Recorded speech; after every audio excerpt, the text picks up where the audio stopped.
Buenas tardes. Buenas tardes, estudiantes. Un placer para mí dirigirme a ustedes. Mi nombre es José Torres Espinoso, abogado de los tribunales de la República del Ecuador.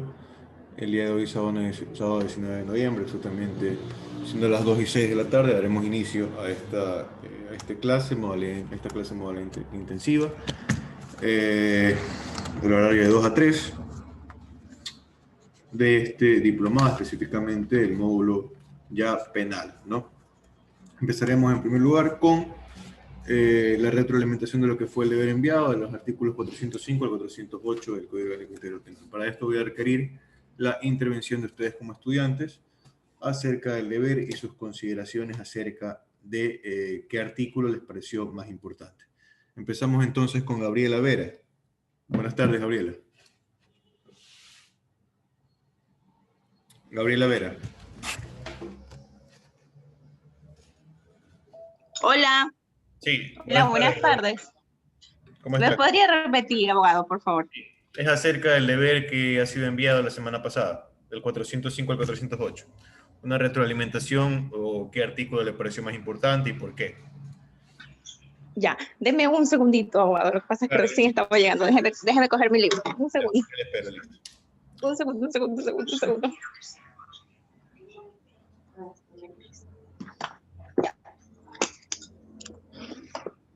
405, ¿no? Sí, el 405 al 408.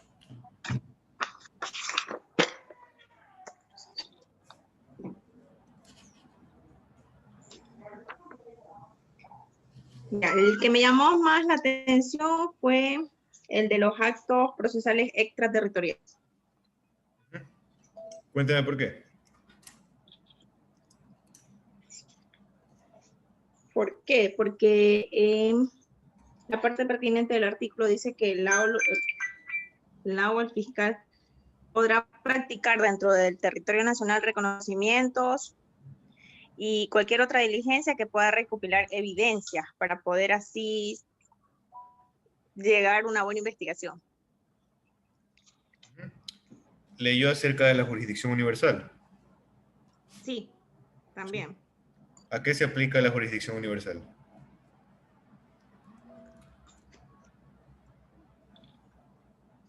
Un ratico, ya le conté. Porque recién estaba llegando del trabajo y... No se preocupe. De todas maneras, hasta que usted busque, podemos proseguir con otro estudiante. Le agradezco por su intervención, Gabriela. Ya, muchísimas gracias, abogado. Listo, muchas gracias. Seguimos, por favor, con Javier Nicole y Casa. Buenas tardes, Javier. Estamos conversando acerca del deber anterior, del 405 al 408 del Código Orgánico Interior Penal. ¿Cuáles son sus consideraciones acerca de estos artículos? Buenas tardes, lo escuchamos, Javier.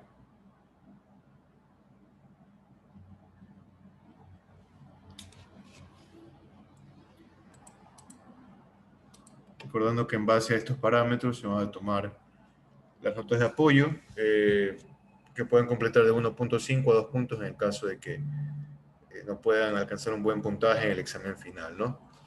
Bueno, proseguimos ya con la abogada Julieta Mendoza.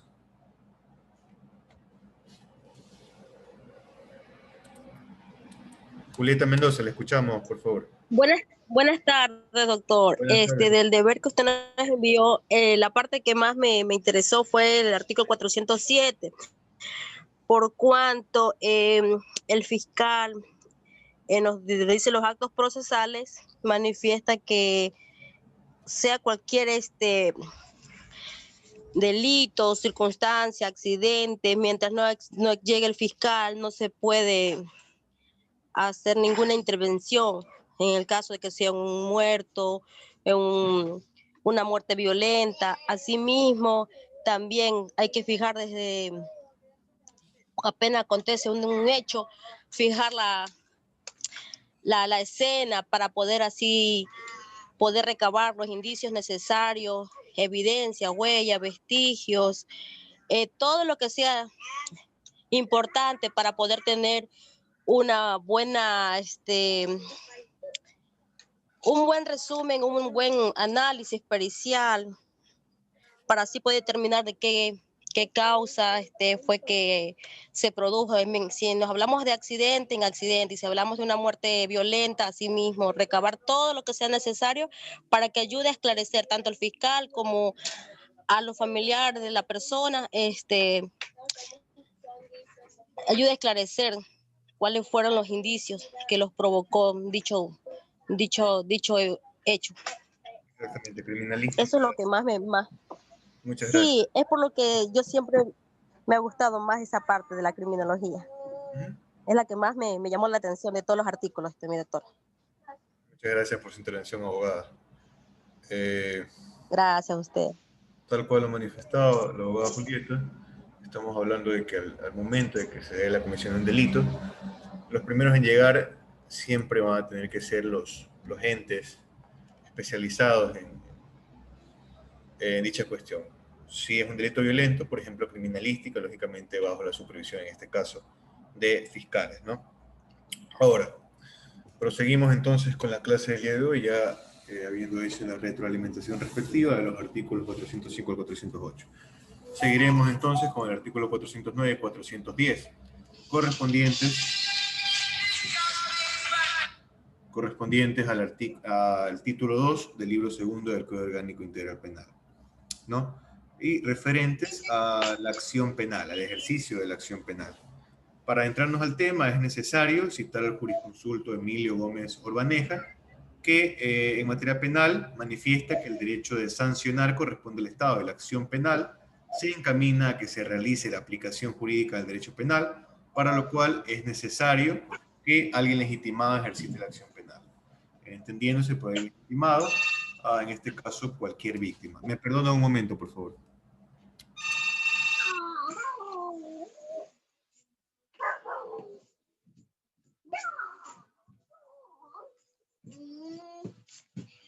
Y no se escucha nada de lo que yo hablo, ¿no?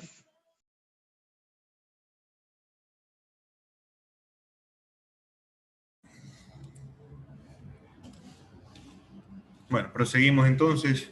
Según el artículo 409 del Código Orgánico Integral Penal, la acción penal es de carácter público. Si hablamos de carácter público, mencionamos que las personas pueden visualizar los avances en su proceso en el sistema SAGI, por supuesto, en la noticia Crímenes, ¿no? Por medio, lógicamente, del Internet y proceder, en el caso de así requerirse, a la revisión de expedientes por medio del abogado netamente autorizado. El abogado podrá tomar fotografías del expediente cuando éste ya se encuentra en etapas procesales.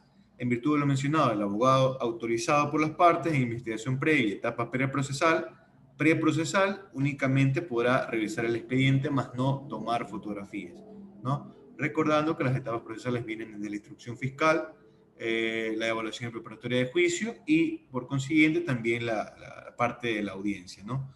O el juicio.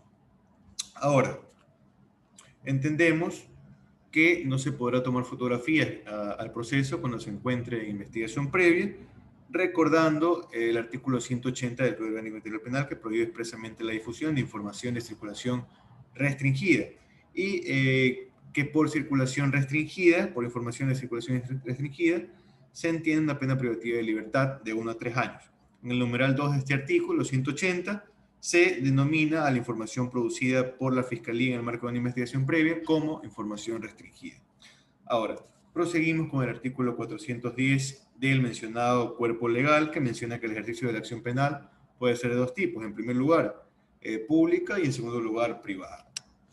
Respecto al ejercicio público de la acción, el jurista Walter Guerrero manifiesta expresamente que la acción es una institución de orden público que ha sido establecida por el Estado, a través de la cual los representantes del Ministerio Público y las personas particulares llevan a conocimiento del órgano de la función jurisdiccional competente el cometimiento de una infracción, a fin de que se inicie el proceso en contra del infractor. Eso lo determina este jurisconsulto. Ahora, con esta acertada premisa mencionada, entendemos que Fiscalía impulsará acción penal pública, la acción penal pública por la mayor parte de los delitos establecidos en el COIP, excepto los que se manejan por acción penal privada, que se detallarán en lo posterior en esta misma clase. Y estos delitos de acción pública se podrán conocer ya sea por flagrancia, es decir, por delitos que se hayan realizado en ese instante, o hasta 24 horas, según el artículo pertinente de flagrancia.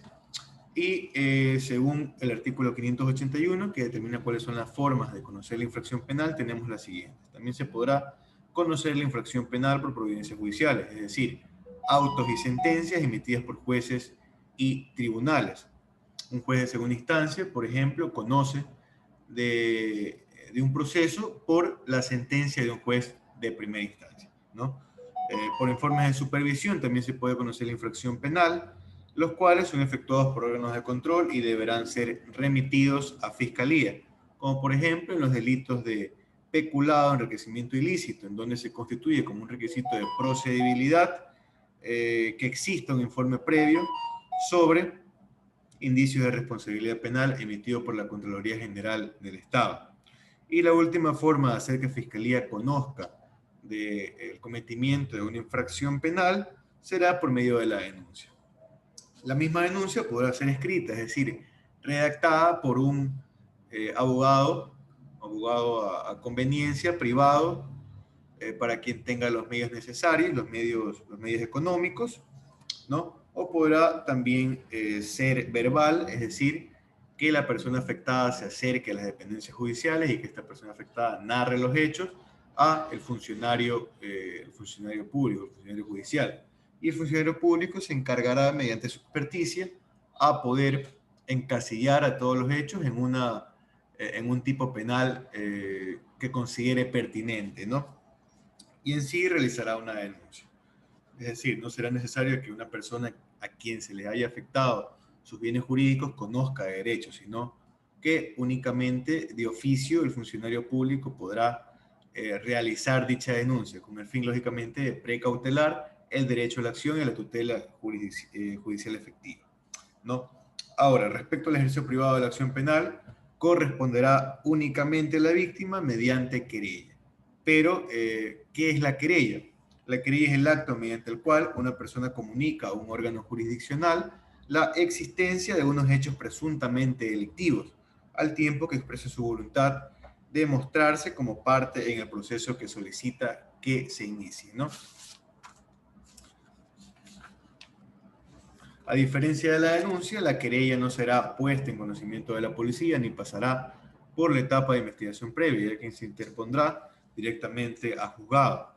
El procedimiento para el ejercicio privado de la acción penal se detalla desde el artículo 647 hasta el artículo 651 del Código Orgánico Integral Penal y también se detallará en clases posteriores de este curso cuando lleguemos a los artículos nombrados.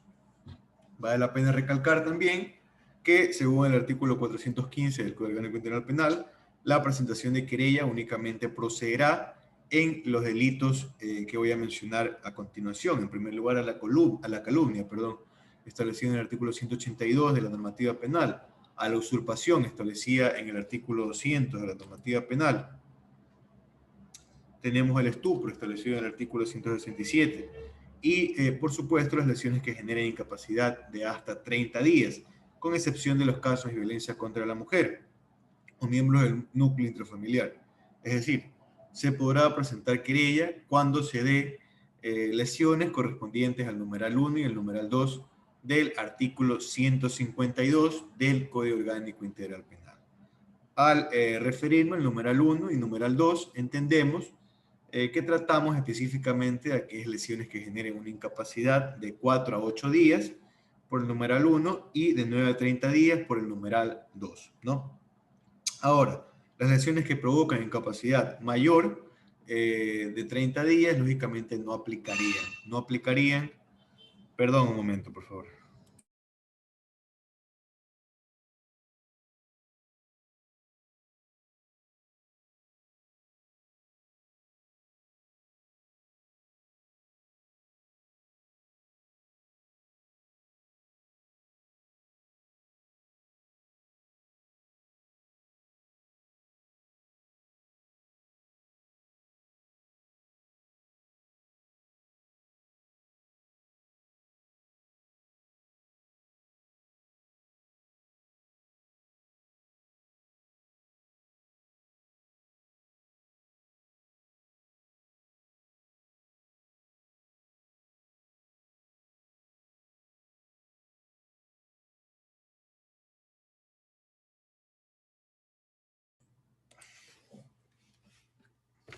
Mil disculpas. Proseguimos entonces. Entendemos que las lesiones que provocan incapacidad menor a 4 días no entrarían en este grupo, por no corresponder al artículo 152 de lesiones del COIP, y más bien entrarían dentro de las contravenciones del artículo 396, numeral 4 del Código Orgánico Interior Penal como contravención de cuarta clase. Continuamos entonces con el artículo 411 del Código Orgánico Interior Penal, en el cual se menciona que Fiscalía tendrá la titularidad y podrá ejercer la acción penal pública cuando en investigación previa se hayan reunido los elementos de convicción suficientes sobre la existencia de la infracción y de la responsabilidad de la persona procesada. La o el fiscal podrá abstenerse, es decir, no proseguir el proceso por la vía penal, y que el afectado busque otro medio legal para poder reclamar el derecho vulnerado, argumentando que el derecho penal es de última ratio, es decir, que solo puede ser utilizado por el Estado como último recurso para proteger bienes jurídicos cuando otros órdenes jurídicos se han mostrado como insuficientes. La abstención se podrá invocar por dos motivos. En primer lugar, por el principio de oportunidad, y en segundo lugar, cuando se presente una causal de prejudicialidad, procedibilidad o cuestiones previas. Con esta premisa vamos a estudiar el artículo 412 del Código Orgánico Integral Penal, acerca del principio de oportunidad y cuándo sería pertinente poder utilizarlo, ¿no? El mismo, cuándo se podrá invocar el mismo. En el mismo se afirma que el fiscal podrá abstenerse de iniciar o podrá desistir de la investigación penal que ya se encuentra en curso por dos circunstancias. Primero, en virtud del principio de oportunidad. Primero, en infracciones sancionadas con pena privativa de libertad de hasta 5 años. Sin embargo, obligatoriamente el fiscal deberá tramitar aquellas infracciones menores a 5 años que sean de interés público.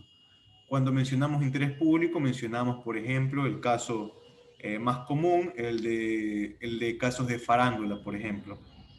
Ese es un caso, entre comillas, de interés público. Como segunda circunstancia de aplicación, tenemos el principio de oportunidad. Del principio de oportunidad, citamos aquellas infracciones culposas en las que el investigado o procesado sufre un daño físico grave, que le imposibilite llevar una vida normal y que por ende el procesado entraría en grupos de atención prioritaria, ¿no? Hago un énfasis en la palabra culposa, entendiendo que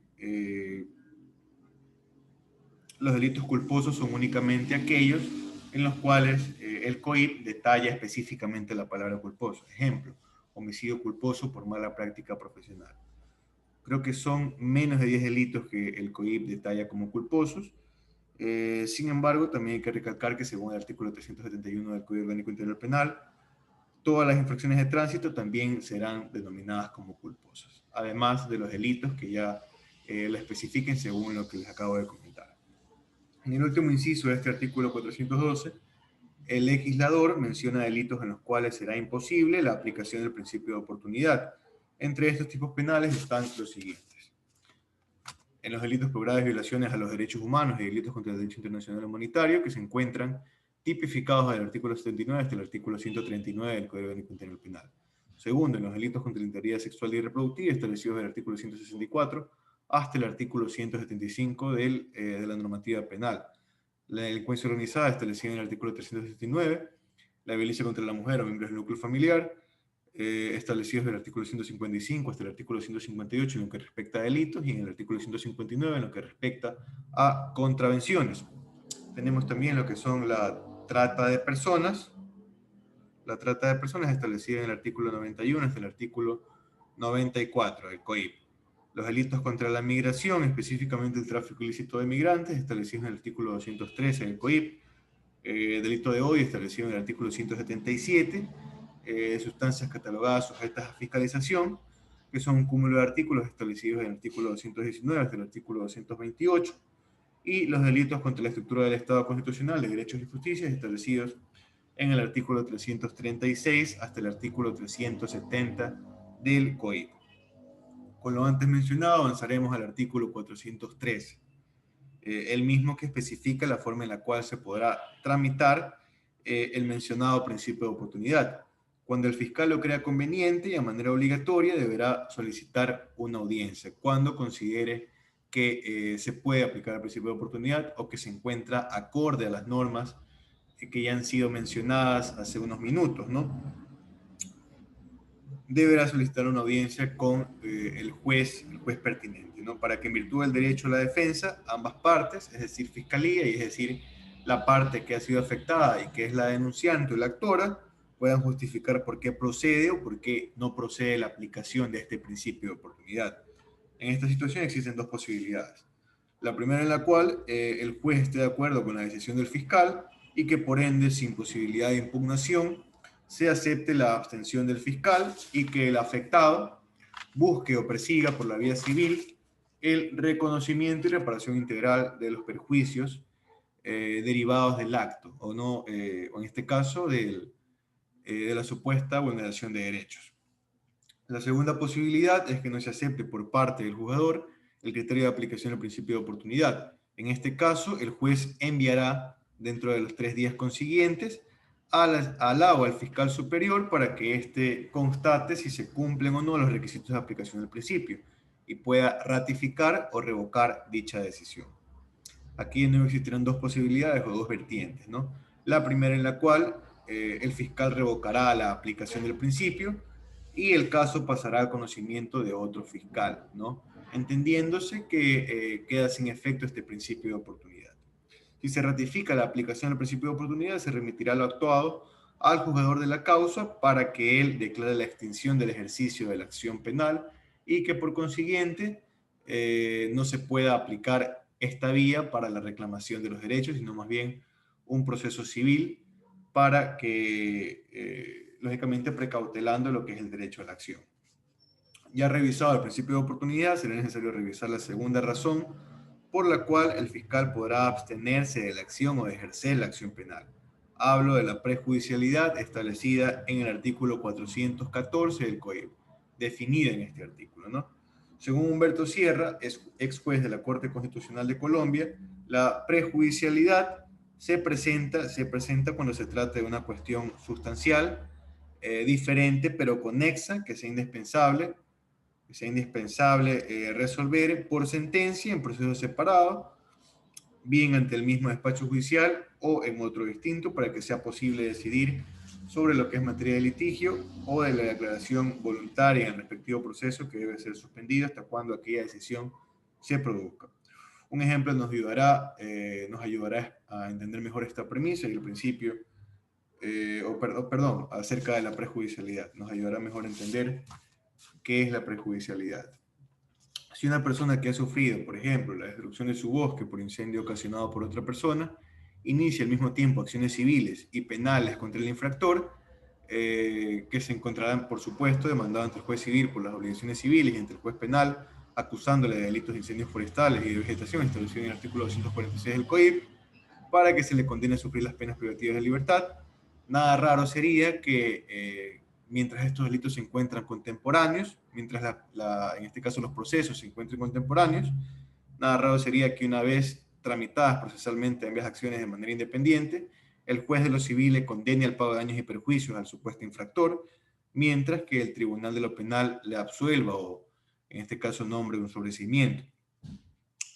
Si esto pasara, existiría entonces una grave contradicción jurídica y un ridículo contrasentido. Por tal motivo, y con el fin de evitar este tipo de sucesos, el COIP en su artículo 414 menciona que el fiscal podrá, en este caso, abstenerse de impulsar la acción penal por cuestiones de prejudicialidad. Ya estudiado el ejercicio de la acción penal, procederemos a estudiar cuándo se extingue o cuándo se extinguirá el ejercicio de la acción penal. Esto lo encontramos en el artículo 416 del COIP, que menciona que no se podrá iniciar o proseguir con la acción penal en las siguientes situaciones, ¿no? En primer lugar, no se podrá proseguir en los casos de amnistía. La amnistía implica una renuncia por parte del Estado a su potestad soberana de perseguir y castigar determinados delitos que se cometen en nuestro país.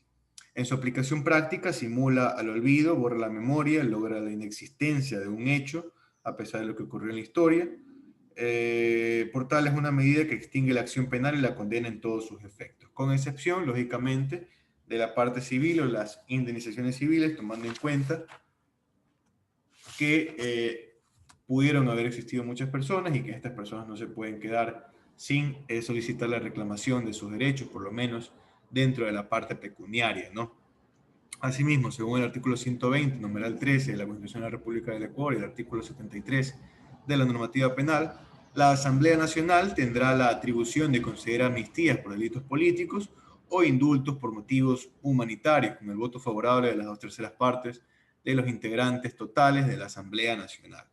No se concederán en los delitos contra la administración pública, como son, por ejemplo, peculado, cohecho, concusión, entre otros establecidos del artículo 278 hasta el artículo 294 del Código. Ni se aceptará tampoco en delitos como genocidio, tortura, desaparición forzada, secuestro, homicidio por razones políticas o de conciencia. Como segunda circunstancia de extinción de ejercicio de la acción penal está el desistimiento en los delitos de ejercicio privado en los cuales no interviene Fiscalía. Solo se podrá terminar el ejercicio de la acción penal en este tipo de delitos impulsados por querella a causa de que en los delitos de acción pública existirá Fiscalía que, en el caso de considerarlo pertinente, podrá proseguir la causa y no dependerá exclusivamente de la persona a quien se le han vulnerado los derechos, sino también intervendría Fiscalía, ¿no? Como tercera circunstancia, cuando se dé la utilización de los mecanismos alternativos de solución de conflictos, es decir, cuando la parte afectada y también la violadora de derechos lleguen a un acuerdo pecuniario acorde al principio de mínima intervención penal. El juez, al inicio de la audiencia, ya sea en la materia penal, ya sea en todas las materias que rige el COGEP y en la constitucional, podrán propiciar un espacio de conciliación y diálogo en el caso de que las partes así lo requieran, ¿no? Eso será al inicio de cada audiencia. Como cuarta circunstancia está la muerte de la persona procesada por obvios motivos. Y como quinta circunstancia está la prescripción en base a las reglas establecidas en el artículo 417 del Código Orgánico Integral Penal. En virtud de todo lo mencionado, les recuerdo que ya se encuentra subida la actividad que deberán realizar hasta el día de mañana hasta las 12 de la noche, correspondientes a las reglas de la prescripción establecidas en el artículo 417 y los artículos posteriores, que será entonces el deber desde el artículo 417 hasta el artículo 420 del Código Orgánico Integral Penal. Esa ha sido la clase por el día de hoy. Respecto a la hora sincrónica, la realizaremos asimismo bajo mi supervisión si así lo requieren. De lo contrario, cada quien podrá realizar y acoplarse a su tiempo para poder realizar la misma. Y bueno, desearles un feliz fin de semana. Muchas gracias por su atención y nos vemos la próxima semana. Gracias. Una pregunta. Sí, la escucho. Disculpe, Pablo, sí. ¿para cuándo nos van a entregar los certificados de la aprobación del primer módulo? Verá, respecto a los certificados de la culminación del módulo constitucional, hubo un problema. El secretario se rigió únicamente a las notas que se reflejaban en el sistema respecto a los exámenes, más no a las notas finales que yo les envié hace unos 2 días al grupo. Entonces, él ya tiene todo hecho con las notas anteriores. Le manifesté que corrija todo lo que ya había hecho, entonces por eso la demora. Tal vez una descoordinación porque el secretario es nuevo. La persona que trabajaba con nosotros anteriormente tuvo que dejar, valga la redundancia, el trabajo, entonces se está acoplando, ¿sí? Esa es la demora. De todas maneras, estamos pendientes con eso. A más tardar esta semana ya salen los certificados, ¿no? Ya, muy amable, doctor. Listo. Dígame, Julieta. Doctor, muy buenas. Sí. Doctor, muy buenas tardes. Buenas. Mire, algo que quería también acotar en la información del artículo 410 del ejercicio de la acción. Cuando es público, exactamente, uno puede denunciar directamente a la fiscalía.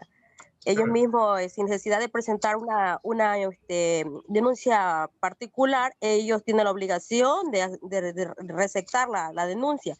Claro. Mientras que cuando el delito es la acción privada y es menos de 8 días de incapacidad, obligadamente tiene que ser presentado por un profesional del derecho de forma particular. Y también es importante recalcar que cuando un profesional hace la demanda y no van con los requisitos completamente bien detallados, la jueza no emite a proceso, a trámite lo que es la demanda, porque en Puerto Viejo en febrero a un abogado presentó una demanda y pasó un mes para que la persona fuera a hacer el reconocimiento de la denuncia. Espera que sea el reconocimiento de la denuncia para recién decir que un requisito le faltaba. No me pasó a mí, pero le pasó a un colega. Claro, son cosas que suceden, ¿no? Los plazos no se respetan, Y de ahora hecho. que Sí, dígame. Y ahora que en este tema no cabe lo que es la completación, la que yo le agrego algo que se me quedó en la demanda, no. Si desde el inicio no va bien redactada, se queda a la deriva la demanda, a menos que se vuelva a presentar, pero para que la pase por un nuevo sorteo y sea aboque conocimiento a un nuevo juez, porque ya la Exacto, primera se exacto. aísla y no Ujú, quiere por conocer el supuesto. caso. Debe mandar a Sí. corregirla y en el caso de que no se corrige en el tiempo pertinente, delimitado por, en este caso por el juez, habría que ir a ver el archivo y otra vez utilizar lo que es el derecho a la acción. Otra Presentarla. vez iniciar completamente, sí, Sí, exactamente. sí, y Entonces hay que estar pendiente. acá la jueza no le dio a esta persona para que Corrija, le le corrija. completara, le dijo de Ujú, una directamente, no procede, dice, por cuánto falta un requisito, pero claro, si le faltaba un requisito, desde el inicio tenía que haberle notificado y le notifica es después de un mes, después que hace el reconocimiento de firma la persona que tuvo una lesión de 8 días de incapacidad. claro, lastimosamente es así, Y habiendo, lastimosamente es así. y Asimismo, habiendo yo, sí, todos los, yo seguí un proceso, por ejemplo, de despido ineficaz. ¿Qué es el despido ineficaz? Desde ya, que se da, desde que se califica la demanda, hay 48 horas para la citación. Y a la persona la citaron en 2 semanas. Entonces, hay que estar pendiente, hay que impulsar, no se va a tomar en cuenta muchas veces lo determinado en la norma. Y es algo con lo cual los abogados tenemos que lidiar día tras día. Ujú. sí. Es un conflicto Y lo he hecho varias que consultas en varios profesionales del derecho y lo que me han dicho es que eso también es falta de ser recta la jueza que tuvo conocimiento, porque si había un delito, estaba en flagrancia, ella tenía que automáticamente convocar a la audiencia de flagrancia y no lo hizo. Estaba, cuando se presentó la querella, igual, aunque hubiera faltado supuestamente un requisito, tenía que haber convocado a audiencia en flagrancia y estaba dentro de las 24 horas y no lo hizo la jueza aquí en Puerto Viejo. Fue en bueno, febrero, para el 29 de febrero de exactamente. aquí, antes de la cuarentena. Ahora, Sí, hacerles respetar, por ejemplo, hacer respetar estos derechos conllevaría una denuncia de prevaricato hacia los jueces. Entonces, conllevaría un proceso largo hacer estas circunstancias, ¿no? ya, Comprobarlo. prevalicato, prevalicato. Sí, en este caso, Ahora le en el pregunté caso de que también, se dé también, por ejemplo, una sentencia infundada, hablaríamos de prevaricato dentro del Código Orgánico Integral Penal, sin perjuicio de otras medidas que se puedan tomar por otras vías. ahora el policía que hizo el parte y que llevó a la persona afectada al hospital, tenía que haberlo llevado al hospital Puerto Viejo y lo lleva al de Rocafuerte. Y en el de Rocafuerte emiten un certificado que supuestamente tenía 8 días de incapacidad, pudiéndolo haberlo llevado a Puerto Viejo. Ahí también no sé qué pasó, que por qué no lo llevaron al de Puerto Viejo, pudiéndolo haber llevado a Puerto Viejo, lo llevaron a Rocafuerte, a esta persona. Claro, por supuesto. Son temas y temas, ¿no? ¿Qué pasa? De todas maneras, Sí, pero me dijeron que en parte y parte me dijeron que el culpable ahí tuvo parte de culpabilidad el policía por no haber ido a buscar a la persona a su casa. Y dos, la jueza porque no quiso dar trámite, sabiendo que había una causa de una lesión de 8 días de incapacidad que fue comprobada por la médico perito del legista de la fiscalía, que apenas se fue a poner a la fiscalía, ella misma le tomó toda la valoración médica en la cual emite el certificado de 8 días de incapacidad y no quiso dar paso a la jueza. Claro, son cosas y cosas que pasan Pero ese tipo de, en el ejercicio sí, de la profesión. pero ese tipo de jueza existe, aunque lo crean mentira, existe aquí en la Por ciudad de supuesto, Puerto Viejo. por supuesto que sí. Que ahorita no me recuerdo el nombre, pero por ahí tengo el nombre grabado de la jueza que cogió ese caso, que era de un amigo. Por supuesto que sí. Gracias por su opinión personal, Julieta. Hemos terminado la clase por el día de hoy. No sé si tengan alguna otra pregunta respecto a la clase o respecto a lo que ha sido los exámenes. Si no existe otra pregunta. Sí, cuénteme. Solamente me tengo que cancelar el valor pendiente que tengo en noviembre y diciembre, que por motivo Eso ya sería que había netamente con el estado, abogado Valencia. sí, sí, ya le había dicho que estoy un poco delicada y no me pude salir, yo estaba un poco enfermosa. Igual ya le dije que si no podía ir al lunes. Sí. Tendría que coordinar con el abogado Y con la Valencia. nota que Él es la persona encargada. Y con la nota que envió, ¿sigue siendo la misma nota o en ciertos compañeros varía? No, varía, por supuesto. Varía bastante. Incluso hubieron personas que sacaron, por ejemplo, 5.7. Y yo les comentaba que podía existir suma de puntos, que puede ser de 1.5, de 2, de menos de 1, dependiendo de la asistencia, y dependiendo de los deberes. Entonces, a las personas que más han necesitado, por ejemplo, de los puntos, que han sacado 5.7, les he subido a 7, a 7.2, etcétera, con el fin de no perjudicarlos, ¿no? Claro. En mi caso me sale 10, pero no sé pues si habrá alguna reforma, se quedará ahí. Creo que usted sacó 9.2, tendría que revisarlo. Tendría que revisarlo sinceramente, pero sí me acuerdo haberle ayudado con ciertos puntos. Pero fueron mínimos, fueron 0.8, 0.7, no lo recuerdo muy bien. Más que todo por la asistencia, porque usted siempre ha estado en clases, Julieta, por eso fue el 10 directo. Bueno, eso ha sido la clase. Agradezco la atención prestada. Y asimismo, recuerden por favor hacer el deber y enviarlo por medio de la plataforma Enmodo. Entrando a la publicación, no publicándolo en el muro, sino entrando a la publicación y buscando la opción de enviar. Eso ha sido todo. Muchas gracias. Hasta luego. Gracias, doctor. Hasta luego. Hasta luego.